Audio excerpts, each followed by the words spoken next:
बताता हूँ।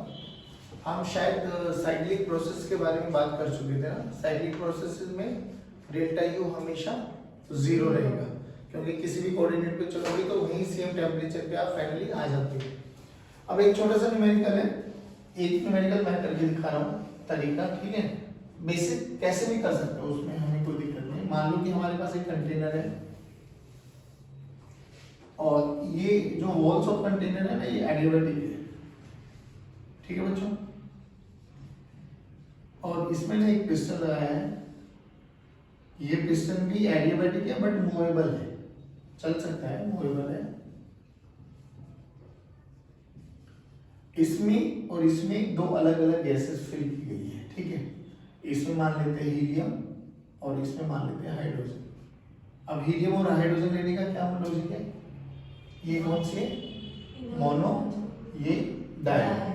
इनिशियली इसके पास जो प्रेशर है T not, V not, T not, इसके पास भी जो प्रेशर है P naught, V not, T not, ठीक। हमने एक हीटर लगाया हुआ है, धीरे धीरे इसमें हीट देते जा रहे हैं हम लोग। हीट देंगे तो होगा क्या, इसका टेम्परेचर राइज होगा, वॉल्यूम एक्सपेंड करेगी। तो फाइनल स्टेट पे अगर हम बात करें, फाइनली इस वाली जो वॉल्यूम है वो घटकर V नॉट बाई 8 टाइम्स हो गई है, ठीक है। तो हमसे पूछा गया इस स्टेट में जब इसकी वॉल्यूम V नॉट बाई 8 हो गई है तो इन दोनों के क्या क्या कोऑर्डिनेट्स, कोऑर्डिनेट समझ रहे हो आप लोग, कि क्या इसका प्रेशर रहा होगा, क्या वॉल्यूम रहा होगा, क्या टेम्परेचर रहा होगा, क्या इसका प्रेशर इसका टेम्परेचर रहा होगा। तो पहली बात तो ये फाइनल कोऑर्डिनेट्स, फाइनल, इसको गैस 1 मान लेते, इसको चैम्बर 2 मान लेते। Find final coordinates of gas 1 and gas 2, ठीक। और इसके ये जो कोऑर्डिनेट्स को चेंज करने के लिए जितना अमाउंट ऑफ हीट हमने सप्लाई किया है वो भी हमें कैलकुलेट करना है। सेकेंडली हमें अमाउंट ऑफ हीट सप्लाई,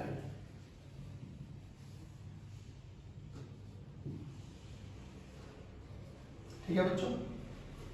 और ये मानते चलेंगे हम कि जो ये पिस्टन है, जो कि हीट हम बहुत स्लो रेट से दे रहे हैं, तो पिस्टन भी धीरे धीरे धीरे धीरे स्लोली स्लोली मूव कर रहा है, स्लोली स्लोली। कोई आइडिया बता सकता है कैसे किया जाए? अच्छा मुझे इतना बताओ, जब इन दोनों केसेस में ये दो प्रोसेस हो रहे होंगे तो क्या हम इन दोनों प्रोसेस के बारे में जानते हैं कि इसमें कौन सा प्रोसेस हो रहा है?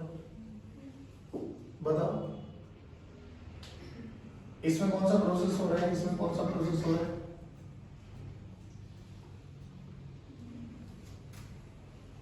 Any idea? अच्छा, जो हम हीट दे रहे हैं वो हीट यहाँ से यहाँ ट्रांसफर हो सकती है क्या? यहाँ से बाहर निकल सकता है क्या? तो ये तो पक्का है, इसमें कौन सा प्रोसेस हो रहा है? एडियाबैटिक।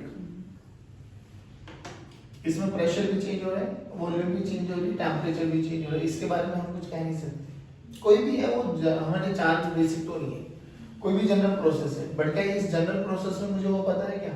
इक्वेशन कहाँ पता है?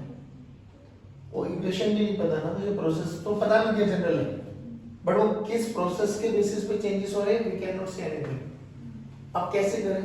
देखो सिंपल सी बात है, आपको इसके फाइनल वॉल्यूम पता है, ये भी समझ में आ गई कि एडियाबैटिक प्रोसेस है, तो इसका प्रेशर और टेम्परेचर वो निकाल लेते हैं। कैसे करें? एडियाबैटिक इक्वेशन बोलो,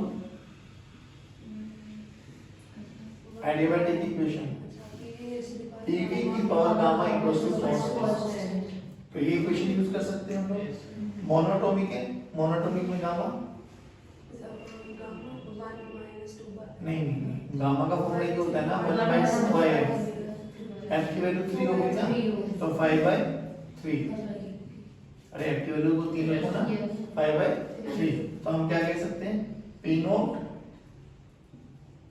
V नॉट की power 5/3 is equal to, final pressure हमें नहीं पता बट फाइनल वॉल्यूम पता है, V नॉट बाई 8 की पावर 5/3। देखो सॉल्व करो, P naught V naught P final. अब छोटा सा चेंज देखो यहाँ पे, वी नॉट की पावर 5/3, इधर भी 5/3 है, इधर भी 5/3। 1/8 को क्या लिख सकता हूँ, 1/2 की पावर 3, तो 1/2 की power 3 raise to the power 5/3। तो देखो ये 3 विल कैंसिल आउट, ये विल कैंसिल आउट। तो P नॉट देखो, P naught this is equals to PF by 32 है ना। तो PF का फॉर्मूला तो आ गया हमें, कितना है, P नॉट इंटू 32 या 32 P नॉट टाइम्स। टेम्परेचर निकाल सकते हैं, कैसे निकाले टेम्परेचर।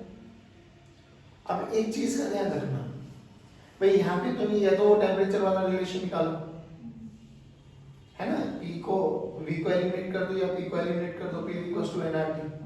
या हमें एक चीज और समझ में आती है भाई गैस लो, क्या कि जब क्लोज कंटेनर में बात कर रहे हैं तो इसमें नंबर ऑफ मोल n मान लो, इसमें भी नंबर ऑफ मोल्स n मान लो, तो थ्रू आउट दिस प्रोसेस ये कांस्टेंट रहेंगे है ना। चाहे वॉल्यूम घटे बढ़े कुछ भी हो, नंबर ऑफ मोल्स चेंज नहीं होंगे। तो नंबर ऑफ मोल्स अगर चेंज नहीं हो रहे तो गैस लो से हम क्या यूज कर सकते हैं, PV by T, this is equals to constant. ये तो हमेशा वैलिड है, तो क्या लिख सकते हैं, P naught V naught by 8, नहीं V नॉट इनिशियल है ना, P naught V naught by T naught, this is equals to 32, P final हो गया, volume final V naught by 8 in temperature final, P naught V naught P naught V naught cancel out, 8 4 जा 32, तो temperature final कितना आ गया, 4 times of P not. चलो ये तो आ गया हमें। अब देखो इसके फाइनल कोऑर्डिनेट्स हम लोगों को पता लगे, V नॉट बाय 8 पता था, 4 T नॉट हो गया और ये 32 टाइम्स ऑफ P नॉट हो गया। इसमें कैसे निकाले बताओ मुझे एक बार बताओ, जब ये पिस्टन मूव कर रहा था हमने बोला कि स्लोली स्लोली मूव कर रहे हैं, तो स्लोली स्लोली मूव कर रहा है तो इस पे नेट फोर्स 0 था। हर कंडीशन में ऐसा होगा, प्रेशर भले ही चेंज होता जा रहा हो बट उसके हर इंस्टेंट पर फोर्स क्या रहेगा। इसका मतलब जितना फोर्स इधर से लगेगा F1 उतना ही फोर्स इधर से लगेगा। इसका एरिया ऑफ क्रॉस सेक्शन ये मान लो, तो यहाँ पे फोर्स लगाएगा कौन, एवरेज मतलब प्रेशर इनटू एरिया। तो इसका प्रेशर अपन को कैलकुलेट करना है, इसका प्रेशर हमें फाइनल स्टेट में पता है, तो बोलो यहाँ पे F1 को क्या लिख सकते हैं, F1 इक्वल्स टू F2। पहली बात तो ये समझ में आए, तो F1 को क्या लिख सकते हैं, कोई भी फाइनल प्रेशर उस समय जो भी रहा होगा into area of cross section. इधर से प्रेशर कितना लग रहा है, 32 times of P not, 32 times of into A will cancel out, तो प्रेशर सेम रहा नहीं है। तो इस पूरे प्रोसेस में पिस्टन पे लगने वाला प्रेशर थ्रू आउट क्या रहेगा, सेम। तो जो इसका हो जाएगा फाइनल वही उसका रहेगा। टेम्परेचर कैसे निकाले, टेम्परेचर निकालने का तो तरीका यही है, ऐसे निकालो है ना। तो बोलो P naught V naught by T naught, this is equals to 32 P naught. हाँ 32 P नॉट। अब V फाइनल कितना हो गया होगा, पहले कितनी थी, इसकी कितनी थी V नॉट, तो टोटल कितनी थी 2 V नॉट। ध्यान रखना बस खत्म भाई, V नॉट बाय 8 रहेगी तो बाकी सारी चीजें ओवरकम किया होगा, तो 2 V नॉट माइनस, तो फाइनल वॉल्यूम कितनी बनी V final 2 V naught minus V naught by 8, तो ये बनी 15 V naught by 8 into 15 V naught by 8, ठीक है, into T naught, T final. हाँ तो ये देखो टेम्परेचर फाइनल दोनों 60 टेम्परेचर T नॉट के बराबर हो गया। समझ रहा है, बहुत बेसिक सा क्वेश्चन। अब बात करते इस पे, सर ये कैसे निकाले। तो अमाउंट ऑफ हीट सप्लाइड का फॉर्मूला हम लोगों ने पहले भी किया हुआ था कि भाई देखो यही होगा हमारे पास, तो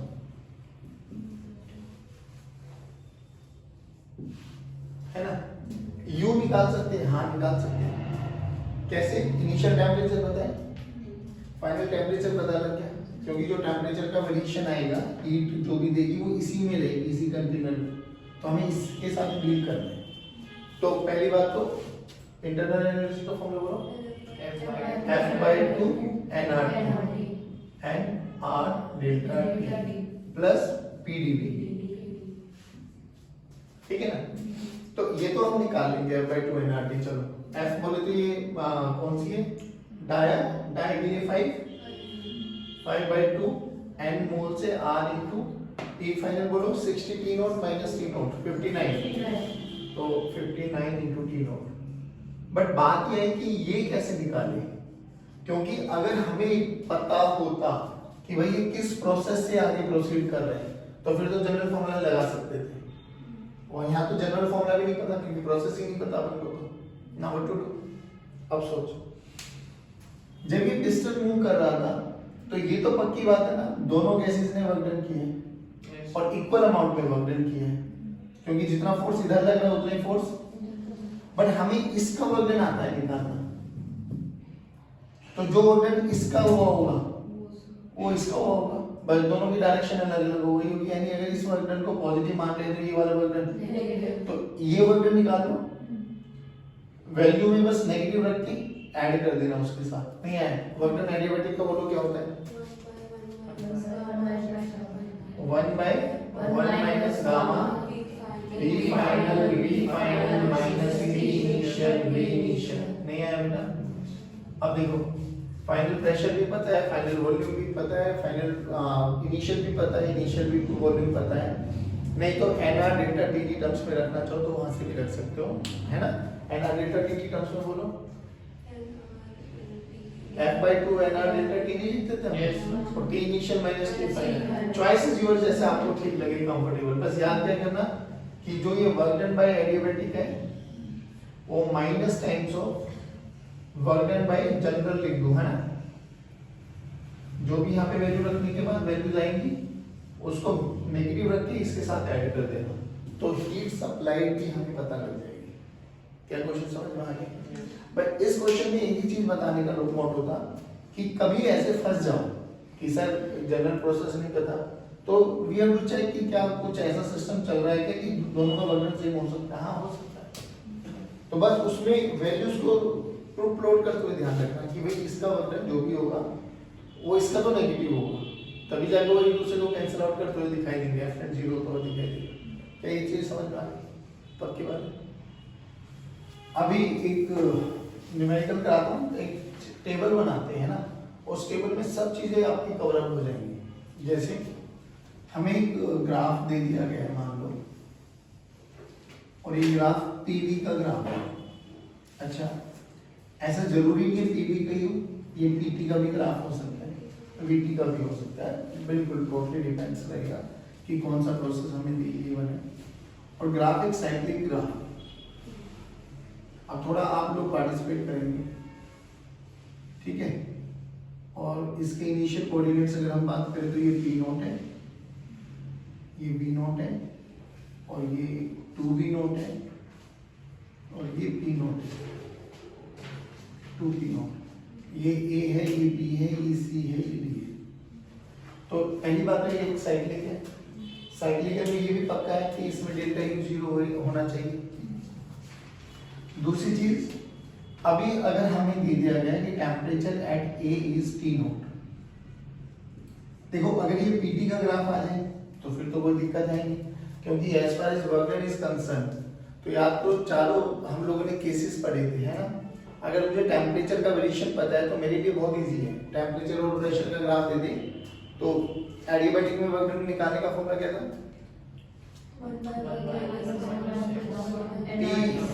है ना, एनआरटी की टर्म्स, मतलब मैं ये कह रहा हूँ सारे वर्क डन हम एनआरटी की टर्म्स में निकाल सकते हैं।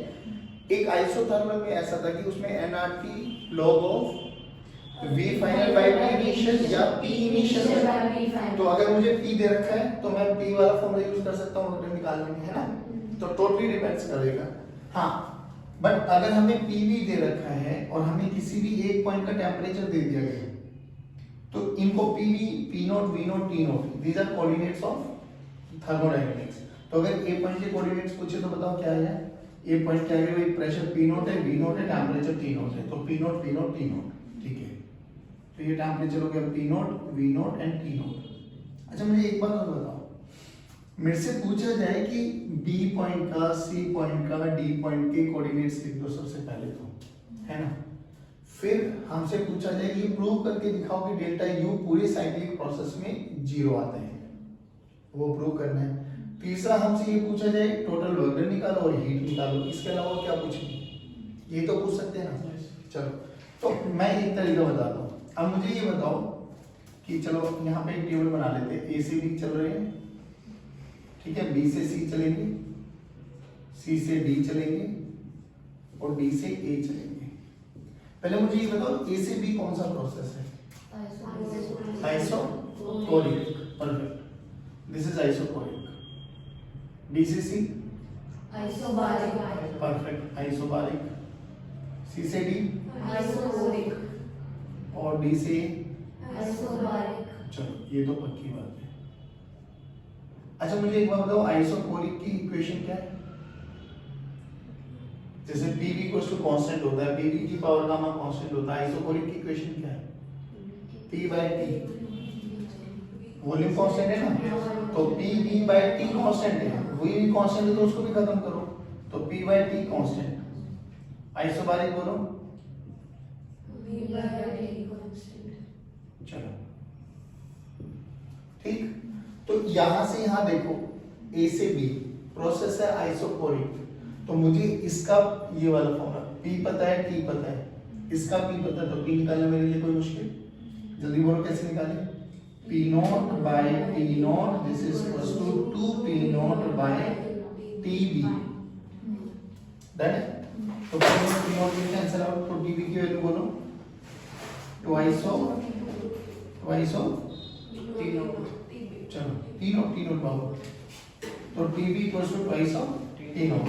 और तो यहाँ पर बोलो क्या ये 2P नॉट, 2T नॉट और V नॉट।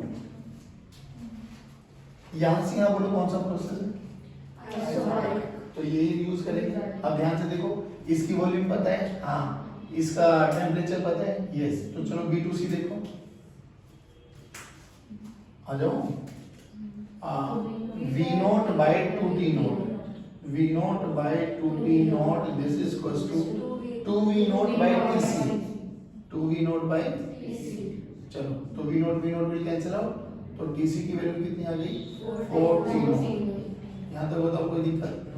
चलो यहाँ पे खुद बता दो जल्दी, कैसे करें, कौन सा प्रोसेस, तो P by T का रेशियो कांस्टेंट रखो, P बोलो 2P नॉट, अब ये भी निकाला है 4T naught, this is equals to P naught by TD, P naught will cancel out, तो ये 2 विल कैंसिल आउट, तो TD की वैल्यू कितनी आ गई, ट्वाइस ऑफ T नॉट। चलो तो हमें इसके भी कोऑर्डिनेट्स पता लग गए। अच्छा इसके बताओ कितने पता लगे हमें, 2P नॉट, 2V नॉट, 4 इसी है ना, 4T नॉट, और इसके बोलो बच्चों P नॉट, 2V नॉट और 2T नॉट। चलो यहाँ तक बताओ निकल सकते हैं। सिमिलरली PP आ जाए और किसी एक पॉइंट की V पता है, तो क्या मैं सभी पॉइंट्स की V भी निकाल सकता हूँ? इन केस मुझे पूछा जाए या मुझे जरूरत पड़े तो। मैं ये कह रहा हूँ कि आपको अगर दो कोऑर्डिनेट्स गिवन है तो मैं कहीं से भी कहीं तक पहुंचना आना चाहिए, मुझे कोई ना कोई हिंट वो देगा जरूर। अब इसमें क्या करना है आपको डेल्टा यू कैलकुलेट करना है, ठीक, फिर आपको वर्क डन कैलकुलेट करना है, फिर आपको हीट कैलकुलेट करना है। चलो अब ए से बी देखो, ए से बी में हमारे पास पता है डेल्टा यू का फॉर्मूला एक ही फॉर्मूला है बाबा, F/2 NRT।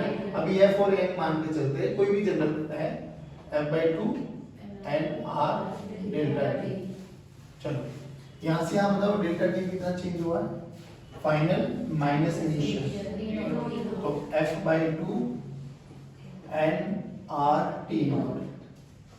B से C में देखो 4T not minus 2T not, 2T not, तो F/2 NR2T नॉट, परफेक्ट। यहां से देखो final minus initial, final minus initial minus 2p naught, तो f by 2 nr minus 2p naught final. अब ऐसे आ रही final minus initial f by 2 nr minus t not.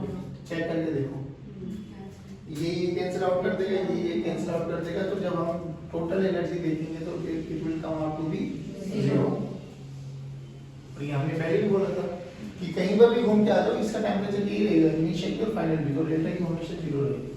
आओ बॉटम देखो, आइसोकोरिक तो 0, तो यहाँ तो चुपचाप 0 लिख देते, यहाँ में भी 0 लिख देते। हाँ, आइसोबारिक में NR डेल्टा T। चलो लिखो एक बार, NR यहाँ से चले ना, तो NR आइसोबारिक है ना, NR 40 नॉट माइनस 40 नॉट, तो 2T नॉट। सही कर रहा हूँ मैं? इधर आ जाओ, NR T not minus 2T not, minus तो कितना है माइनस NR T नॉट। अच्छा, NR की टर्म्स में लिखना चाहिए तो NR की टर्म्स में लिख सकते हैं। इन केस अगर मुझे P और V पता है तो उसकी टर्म्स में भी लिख सकते हैं। बोलो, P कांस्टेंट ले लो, तो P बाहर लेके चलो, V final minus V initial, 2V not minus V not, नहीं प्रेशर 2P नॉट है ना, प्रेशर तो 2P नॉट है, तो 2P not into V not. यहाँ पे देखो प्रेशर P नॉट है और वॉल्यूम का चेंज अभी भी माइनस का है, तो माइनस का P नॉट V नॉट। चलो टोटल वर्क देखो, nRT 2T not minus nRT not, तो nRT नॉट। इसकी टर्म्स में रखना है तो P naught V not.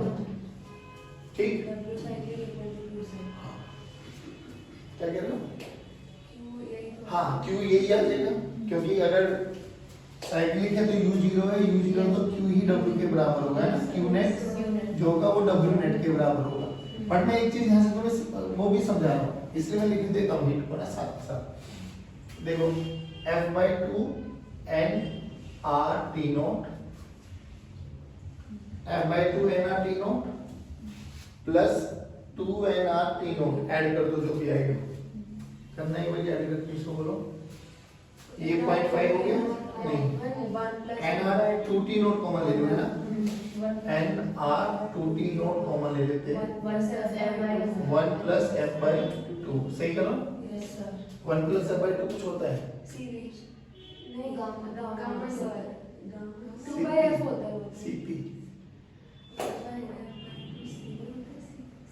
F by 2 into R होता है ना, CP, F by 2 into R is CR। 1 plus F by 2 CP होता है नहीं, तो इसको चाहो तो CP की टर्म्स में भी लिख दो इफ यू विश। मैं ऐसे कोई वो हार्ड एंड फास्ट नहीं है, अगर याद रह जाए तो ठीक है, नहीं रह जाए तो छोड़ दो, बट ये तो इस समय तुम्हें याद होना चाहिए ना। सही लिखा ना मैंने, सर तो यहाँ पर R plus F by 2 R होगा ना, R इसलिए CP नहीं लिखा। 1 प्लस F by 2, तो R1 वहाँ पे CP यही था, 1 plus F by 2 R। तुम कंफ्यूजन में हो, इधर देखो CB यही तो होता है, F by 2 R पक्का ना? अभी रुको, और CP ये था 1 plus F by 2 into R। रुक जाओ एक second, R plus F by 2 into R, ये CB होता था, तो CP minus CB equals to R। हाँ कोई परेशान मत होना, इसमें क्या है इतना, हमें लगा कि वो R का वो 1 प्लस 2 by F वो गामा होता है, हम बोल रहे थे 1 plus F by 2 R, मतलब इधर 1 plus F by 2 into R ऐसे होता है। ठीक है, चलो कोई नहीं, इधर देखो ये कितना हो गया, माइनस nRT नॉट कॉमन ले लूं तो क्या बन जाएगा 1 प्लस F by 2 है ना, तो यहाँ पे क्या बन गया माइनस nRT नॉट कॉमन ले लिया, 1 प्लस F by 2, फिर वही उसको CP की टर्म्स में लिखना चाहिए तो माइनस NT नॉट CP। अब सुनो मेरी बात, देखो हम क्या चीज समझाने की कोशिश कर रहे हैं कि टोटल हीट कितनी है, टोटल हीट ये है हमारा Q नेट।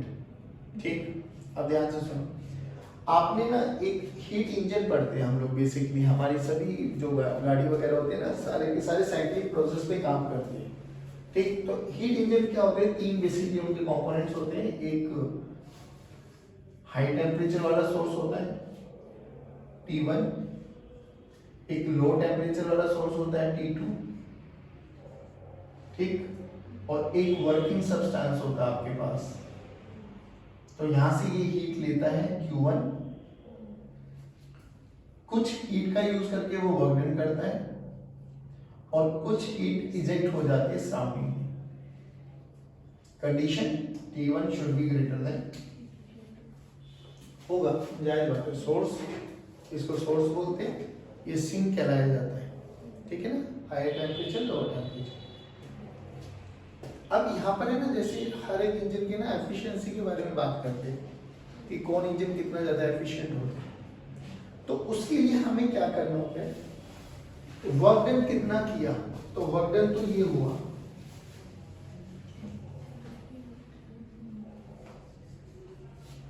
जो हीट है ना, हीट जो पॉजिटिव आ रही है वो, हाँ वो Q1 है, जो ये Q1 हीट है। जो नेगेटिव आया ना, नेगेटिव वो हीट रिलीज की गई है। अब जो हीट इजेक्ट हो गई है वो हमारे किसी काम की नहीं होती नहीं है। तो वर्क डन निकालते हुए हम, मतलब एफिशिएंसी निकालते हुए हमेशा क्या याद रखना चाहिए हमें, कि जितना कार्य किया और कितनी ली हमने उसकी, इसको निकल गई है, ये तो हमारे लिए वेस्ट है ना, तो इसको एफिशिएंसी नहीं काउंट करेंगे बेसिकली हम लोग। तो हमारा वर्क डन कितना हुआ डिवाइडेड बाय हमने कितना अब्सॉर्ब किया था इनटू 100, ये एफिशिएंसी होती है। अच्छा, अब वर्क डन को देखो, Q1 आया, Q2 गया, तो कितनी एनर्जी का यूज किया हमने, Q1 माइनस Q2। तो एक किताबों में ये फॉर्मूला भी देखने को मिलता है आपको, Q work done basically Q1 minus Q2 by Q1 into 100। यहां से लॉजिक समझ में आया आपको कि बेसिकली हमने कार्य किया ये, हमें हीट Q1 ये है हमारे पास,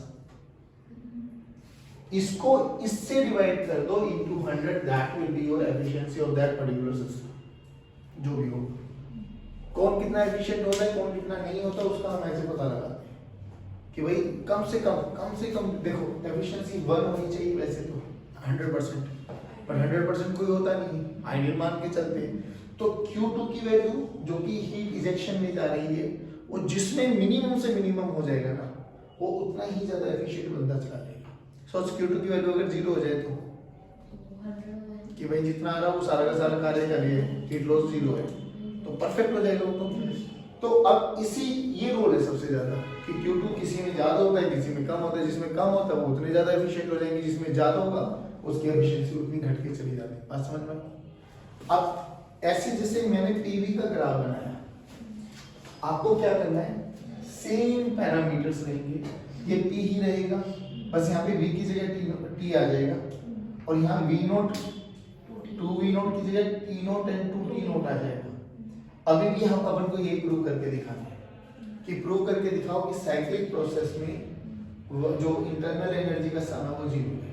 क्या क्या गिवन है, चेंजेस पता लगे, ये तो सेम रहेगा, ये T0 हो जाएगा, ये 2T0 हो जाएगा, बाकी कोई चेंज नहीं। अब बस इतना बताओ, वर्क डन कैलकुलेट करते हुए वॉल्यूम की जरूरत एक में पड़ती है आइसोथर्मल में, बट आइसोथर्मल में भी अगर मुझे प्रेशर और फाइनल मतलब प्रेशर्स पता है तो मैं उसकी टर्म्स में भी लिख सकता हूँ। तो अगर ए पॉइंट की वॉल्यूम दे दी जाए तो मैं V0, तो क्या मैं सभी पॉइंट्स की वॉल्यूम कैलकुलेट कर सकता हूँ? बट अगर जरूरत पड़े तो करना, नहीं जरूरत पड़े तो छोड़ देना, नहीं आया समझ में। चलो ये क्वेश्चन अभी मैं तुम्हें शेयर कर देता हूँ, और तो मुझे P और T के ग्राफ में प्रूव करके दिखाओगे इंटरनल एनर्जी का सम अभी भी 0 है। चलिए